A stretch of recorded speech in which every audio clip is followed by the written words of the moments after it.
alegria poder estar aqui com vocês mais uma vez. E hoje a gente vai conversar sobre essa palavra que cabe tanta coisa, né? Aceitação. O livro de referência, né? Os Prazeres da Alma, uma psicografia do Espírito Amede. O médium é o Francisco do Espírito Santo Neto, Os Prazeres da Alma, e ele tem 2 capítulos, são os últimos desse livro, que tratam da aceitação, e são esses capítulos que foram a inspiração da nossa reflexão de hoje.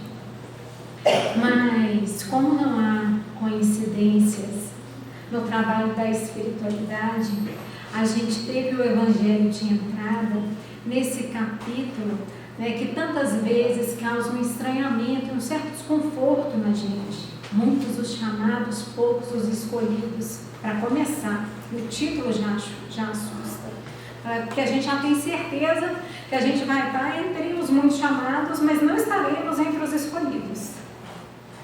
E em razão das nossas próprias dificuldades e da dimensão que nós temos, ainda que imperfeita, de quem nós somos, das dificuldades que ainda carregamos. Nós, como humanidade terrestre, ainda na retaguarda da evolução espiritual. Mas estamos a caminho. Isso não importa, precisamos lembrar.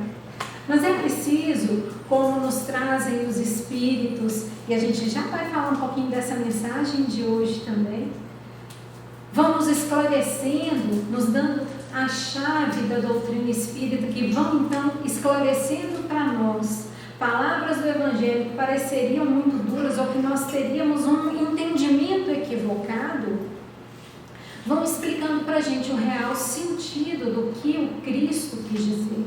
E nessa, muitos os chamados, poucos os escolhidos, Jesus chama a humanidade inteira, cotidianamente, a nós todos. Porém, nós precisamos nos capacitar. A gente tem uma condição de compreender que nós precisamos mudar, que nós ainda carregamos dentro de nós altas doses de orgulho e egoísmo que acabam se manifestando nos nossos comportamentos violentos, mesquinhos, na nossa maledicência, na nossa incompreensão, nas nossas reações violentas. Tudo isso enraizado no orgulho e no egoísmo, na pouca compreensão da lei de amor que rege o universo, ou os multiversos, se alguém quiser preferir assim. Mas nós ainda estamos bastante opacos a essa lei de amor. Mas somos chamados a ela e por ela cotidianamente. Muitos os chamados. Poucos os escolhidos, porque precisamos nos capacitar. Precisamos abrir o nosso coração. Precisamos, de fato, estarmos dispostos ao trabalho doloroso da autotransformação, porque não é fácil. Não é fácil para mim e eu tenho certeza que não é fácil para nenhum de vocês. A vida nos chama, muitas vezes, inúmeras vezes, por episódios muito desafiadores e dolorosos, a nos transformar perante os conceitos que trazemos do mundo, de nós e dos outros. E qual deve ser esse parâmetro transformador? Porque se eu vou transformar algo que eu sou, e aí eu preciso do autoconhecimento, em outra realidade melhor. É isso que a gente quer, né? A gente quer ser feliz, a gente quer o bem. O parâmetro é Jesus. O parâmetro são os ensinamentos do Cristo na nossa vivência. E aí, quais parâmetros são esses? O perdão, a aceitação, que a gente já vai conversar sobre isso um pouquinho mais. A misericórdia, o equilíbrio, o compartilhar a solidariedade, a paz. Isso tem que substituir todos os outros comportamentos que nós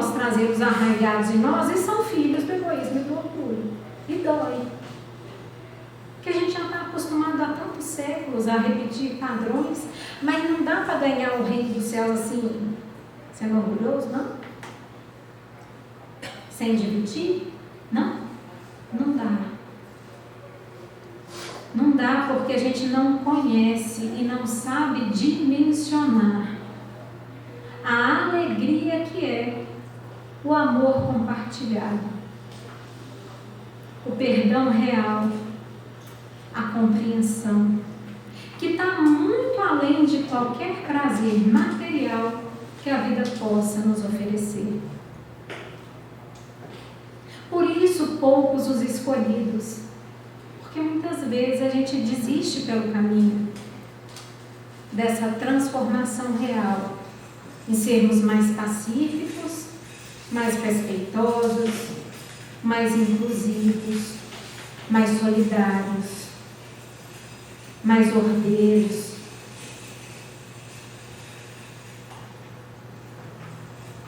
Em sabermos muitas vezes atravessar momentos difíceis sem culpar os outros, sem descontar nos outros. Eu gosto da definição de paciência, que é a elegância em reagir. Paciência não é só esperar. Paciência é você reagir à vida respeitosamente, gentilmente, ainda quando a vida esteja te contrariando ou as circunstâncias sejam muito difíceis. E é fácil da gente perceber como que a paciência se manifesta nesse tipo de reação. Quando a gente está esperando uma fila, por exemplo, e a fila demora e a gente já começa a ficar nervoso, a gente já começa a reclamar. Não é que nós não possamos indagar o porquê da demora e de repente ver o que está acontecendo, se não dá para melhorar. Mas muitas vezes nós fazemos isso como? Agressivamente. E muitas vezes é aquela história, né? Numa briga, todo mundo tem razão, as suas próprias, mas ninguém está certo, diz a espiritualidade. É preciso que nós encontremos formas equilibradas de reagir. Não é que eu não vou perguntar ou procurar uma informação ou saber o que está acontecendo, mas eu farei isso com equilíbrio. Isso é paciência. Isso é o que nós buscamos realizar. Isso é o reino de Deus em nós. Isso é o que, numa amplitude muito maior, o Cristo demonstrou no caminho do Calvário. Diante de Pilatos. Paciência, autocontrole. Reagir com dignidade e gentileza. Esse é o nosso padrão, o padrão que a gente escolheu. Todo mundo aqui é cristão. A gente escolheu um padrão alto. Que bom. Mas é preciso que a gente se lembre qual é a promessa e o que nós estamos querendo construir dentro de nós. E aí vem a passagem nos dizer, a de hoje, que muito será dado àquele que já tem. E daquele que tem pouco vai ser retirado até isso. E aí a gente fica mais confuso de novo, né? Meu Deus do céu. Jura? Porque eu tenho muito pouco, você vai tirar isso de mim, eu não quero nada. Lascou. Mas aí a espiritualidade nos chama a atenção de novo, de que estamos falando dos bens do Espírito. Da nossa construção, por exemplo, da fé. Nós vamos construindo, tem dias que nós estamos mais confiantes, ainda que meio dificuldades, e tem dia que a gente se encontra perdido. Mas é no conjunto do nosso viver que será aqui o atado. A fé é construção, uma fé robusta é construção de uma vida inteira. De manter a firmeza em meio às dificuldades, na certeza de que um horizonte de maior entendimento e de mais felicidade está à minha frente, ainda que eu não consiga enxergá-lo no momento, porque é um dia feito hoje, que chove, e a gente não enxerga nada a não ser o cinza, mas o horizonte ainda está lá, eu sei. Nós sabemos que o horizonte ainda está lá e o sol está brilhando além das nuvens, porque a ciência já nos provou isso. Mas nas dificuldades da vida, nas tempestades da nossa vida, o horizonte do amor de Deus, do amparo, também está lá, ainda que eu não o enxergue. E quem nos ensina isso é a fé.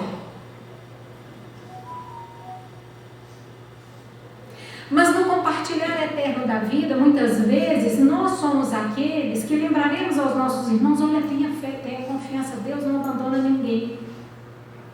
Num dia que alguém estava precisando muito, a gente segurou as mãos e dividiu as lágrimas e deu um abraço e restaurou a esperança. E aí, quando é o nosso dia de vacilar, a quem deu muito, mais ainda será acrescentado. Haverá sempre, nos nossos dias de descrença, de medo, de fraquejar, porque eles alcançam a todos nós. Todos nós. Muitas vezes, vocês veem aqui a gente aqui fazendo palestra, dirigindo os trabalhos. É preciso que vocês se lembrem que nós somos os mais necessitados. Por isso que a gente tem que estar relembrando todo dia. Por isso que a gente está aqui.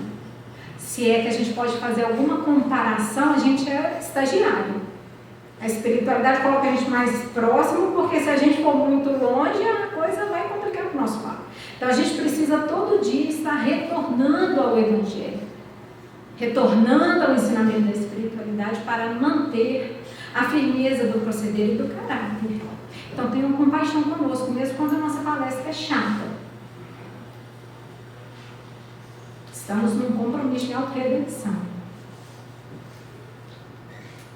Mas toda palavra que nós dissermos, ainda nos dias que nós nos encontramos desesperançados, porque esses dias nos alcançam também a nós, não se iluda, não há privilégios na humanidade. Haverá quem venha nos dar a mão. Haverá quem venha nos abraçar e nos lembrar que Deus nos ama e que além das nuvens, o horizonte segue lá. Vai nos ajudar a levantar e continuar caminhando. A quem muito foi dado, será acrescentado. Mas se eu nunca, em tempo algum, em hora alguma, achei hora de compartilhar um sorriso, um abraço, uma existência inteira com ninguém,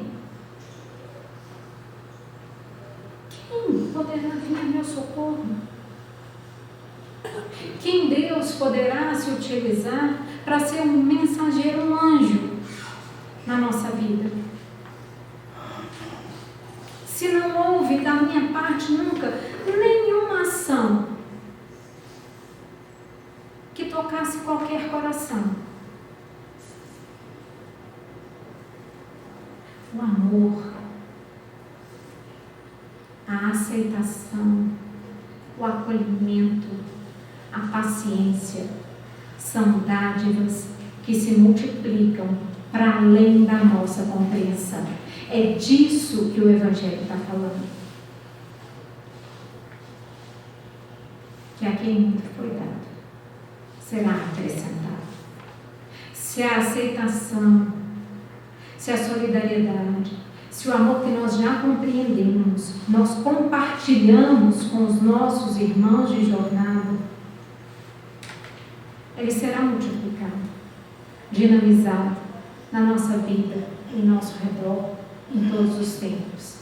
E jamais estaremos pobres da misericórdia divina, que é o que realmente importa. Então tenhamos atenção no que nós queremos multiplicar na nossa existência.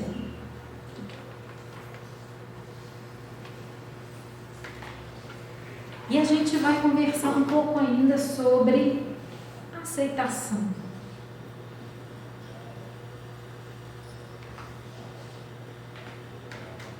Palavra irmã da solidariedade, da caridade. Nós estamos dentro do mesmo conjunto de conceitos. A aceitação da vida como ela é e não como nós gostaríamos que ela fosse. Isso é difícil. Volta e meia a gente se rebela. Mas se eu ganhasse uma Mega Sena... Ai, você já está melhor, né? Não, eu não, estou bem aqui. Sem a Mega Sena.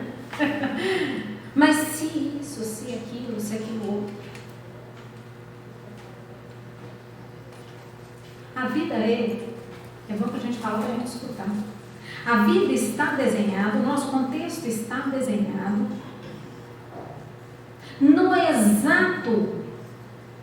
na exata circunstância ideal para aquilo que o nosso espírito necessita. Contudo, as bênçãos e as dores. Então é preciso que a gente consiga aceitar a realidade, ainda aquilo que nos contraria. E isso também é um exercício e um amadurecimento da fé. Porque aquilo que não nos é dado alterar pela nossa vontade, não há o que a gente faça que vá alterar determinada situação que está posto na nossa vida, guarda um profundo significado espiritual para nós, de aprendizado. Quando nós conseguimos aceitar, fazer as pazes, falar, tudo bem, eu não estou gostando, não tem problema, gente. A gente pode criar e deve criar esse clima de intimidade na nossa oração. A nossa oração é um diálogo com os nossos mentores e com Deus. Já pode ser do jeito que a gente é, porque eles conhecem a gente. Eles não estão esperando que a gente seja diferente do que a gente é. Eles nos amam por quem nós somos, inclusive aquilo que a gente não gosta muito. Porque essa parte da aceitação eles já fizeram. Eles entendem que o joio e o trigo crescem juntos durante um tempo. E depois a gente corta o joio e segue com o trigo. Aquilo que não serve, a gente deixa para trás. Então a gente pode falar, Deus, não estou gostando, estou achando péssimo. Se eu combinei isso no meu plano reencarnatório, eu estava doida. Acho que eu combinei tudo errado, mas doido estava o meu mentor, que falou, não, beleza, vamos lá, eu vou estar junto com você esse tempo todo, você vai conseguir. Acho que ele estava mais doido que eu não estou dando conta. Mas,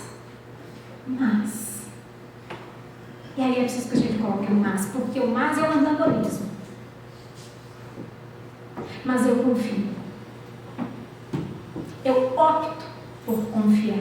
Eu aceito e te peço que me guie, porque eu não estou enxergando muito bem o caminho. Então, quando a gente não está enxergando muito bem a saída, a gente vive devagar, a gente desacelera. Hoje eu estou só na comparação do tempo e do clima, né? Mas quando a gente está dirigindo o tempo, está com neblina, a gente põe um farol baixo, porque não pode pôr farol alto. Sabe por que não pode pôr farol alto? Porque aí você enxerga menos ainda. Porque a luz bate na neblina e você não enxerga nada, então você põe um farol baixo e anda devagar. Porque você não sabe, você não consegue enxergar muito longe. Então, se você está andando devagar, você tem tempo para frear, para reagir. E vai devagar. Devagar a gente também chega. Pode demorar mais, mas a gente chega. Quando a gente não está enxergando saída na nossa vida, a gente vive um dia de cada vez. Só. Porque ninguém está pedindo mais que isso. Deus não está pedindo mais que isso da gente. Ele está pedindo para a gente sustentar a luta. E aí a gente vai, um dia de cada vez. E quando a gente vê, a gente chegou. E a estrada é longa. E talvez a neblina tenha sido gentil o suficiente para que a gente não visse o precipício que é bem ao lado. Se a gente visse, de repente a gente assustava de medo de cair lá. Mas a gente foi devagar, a gente foi com confiança, a gente não parou. E a gente chega. E quando a gente chega mais forte, mais resiliente, mais experiente, mais sábio, menos ansioso, porque a gente aprende a lidar com a adversidade sem brigar com a adversidade. Isso é aceitação.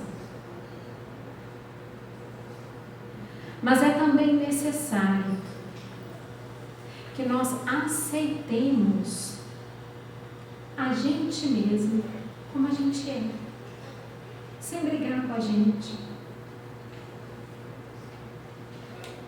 É preciso que a gente se permita conhecer a si mesmo e ser quem nós somos, com serenidade, com equilíbrio, mas sem tentar ser outra pessoa para agradar os outros. Porque essa é a receita da gente se perder. Porque se a todo momento eu estou preocupado com o que o outro está pensando de mim, eu deixo de ser quem eu sou. Tentando conseguir likes, né, nas redes sociais. É assim que a gente faz? Todo mundo faz, gente. Nós postei uma foto, olha, fulano já gostou, fulano curtiu, viralizou. Ah, meu Deus, que coisa maravilhosa. Só que nesse processo a gente vai se perdendo a gente mesmo. O que será que vai agradar mais? Se eu postar assim de perfil, acho que fica melhor que esse meu lá. Gente, vamos centrar a cabeça na gente um pouco. É impossível que a gente se autotransforme se a gente não conhece a gente mesmo. E é impossível sanar no olhar do outro o alto amor que me falta. Eu preciso gostar de mim e me entender como um filho de Deus, amado, além de qualquer coisa, amado porque eu existo. É preciso que essa consciência chegue no nosso coração.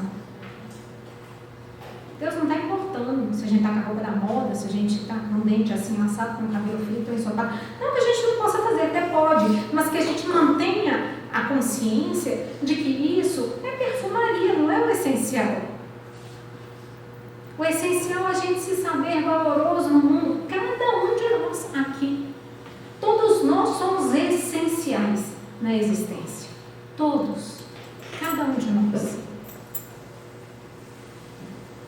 Deus nos ama a todos do jeitinho que a gente é, em transformação. Isso é aceitação e isso nos fortalece. E isso tem o condão de fazer com que nós consigamos ter relações mais pacíficas, aceitando os outros como são também. E entendendo que muitas vezes a gente vai se magoar uns com os outros, as pessoas vão nos frustrar, vão nos ferir. Gente, somos todos imperfeitos.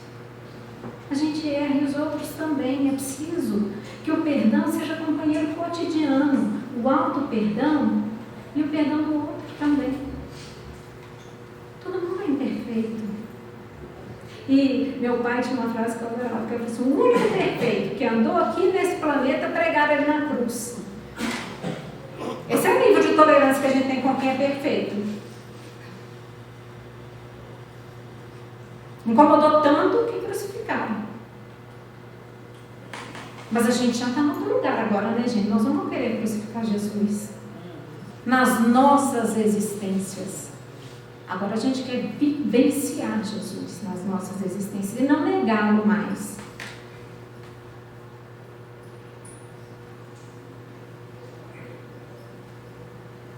Hamed tem uma frase assim: autoaceitação é um dos desafios que recebemos na vida.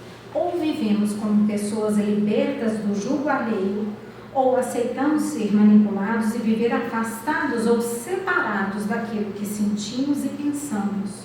Não é a gente não ligar para ninguém, não é isso. Mas é nós termos a capacidade de termos a nossa identidade, de saber quem somos e como sentimos e o que sentimos e por que sentimos o que sentimos. E aí a gente pode se dirigir ao outro com equilíbrio. Olha, o que você falou me incomodou muito, porque eu me senti agredido, porque eu me senti desrespeitado e eu não gostaria que acontecesse mais. É uma forma infinitas vezes melhor e mais pacífica do que simplesmente também você, né? falando isso, mas você, olha aqui. Aí a gente começa aquele inventário dos defeitos uns dos outros. E não termina nunca, porque defeito não tem para sobrar. Vamos contar as virtudes. Eu sei que você gosta de mim. Normalmente essas dificuldades são nas nossas relações familiares. Eu sei que você gosta de mim, mas eu gostaria que você expressasse isso de outra forma, porque eu me sinto agredido quando você fala assim. Mas eu preciso entender antes de poder explicar para o outro, não preciso? Então, se eu me magoo, eu preciso entender o que eu senti e por que eu senti isso que eu senti. Isso é o processo de autoaceitação. De não importar tanto com o que o fulano acha, pensa ou projeta sobre mim, mas de eu saber como eu me sinto diante das diversas situações que me acontecem na vida. E sabendo como eu me sinto, primeiro a gente já vai conseguir já tirar um tanto de escolha do meio desse caminho, porque a gente já vai ver, não, mas também eu não preciso ficar tão chateado assim, né? Às vezes a gente não precisa nem falar com a pessoa, porque às vezes fala, não, tá, tudo bem, não foi a melhor forma, mas realmente eu estou precisando dar uma melhorada aqui, porque não foi legal da minha parte. Aí a gente já está nesse processo de autoburilamento. Mas quando a gente vai falar com o outro, a gente já elaborou. E a gente consegue falar de uma maneira mais calma. Mas para isso, é preciso que a gente tenha uma visão espiritual, tanto nossa quanto do outro. Nós todos estamos experimentando uma encarnação num planeta de provas e expiações, em momento de transição planetária. E transição planetária significa que o mundo está mudando e nós também.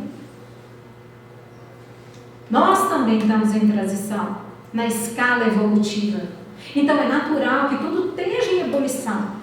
E aí é que é necessário a paciência, reagir com equilíbrio, saber o que sentimos, por que sentimos e colocar ao outro de maneira equilibrada quem somos e que precisamos ser respeitados. E da mesma forma, respeitar a realidade do outro, que muitas vezes é muito diferente da nossa, mas é a realidade do outro. Para a gente poder encerrar, que o nosso horário já terminou, eu vou encerrar aqui junto com o Ahmed. Ao alterarmos a nossa visão efêmera para uma visão de eternidade, mudamos a concepção de mundo cartesiano e simplista em que vivemos, alterando assim as conclusões equivocadas a respeito das pessoas e da vida.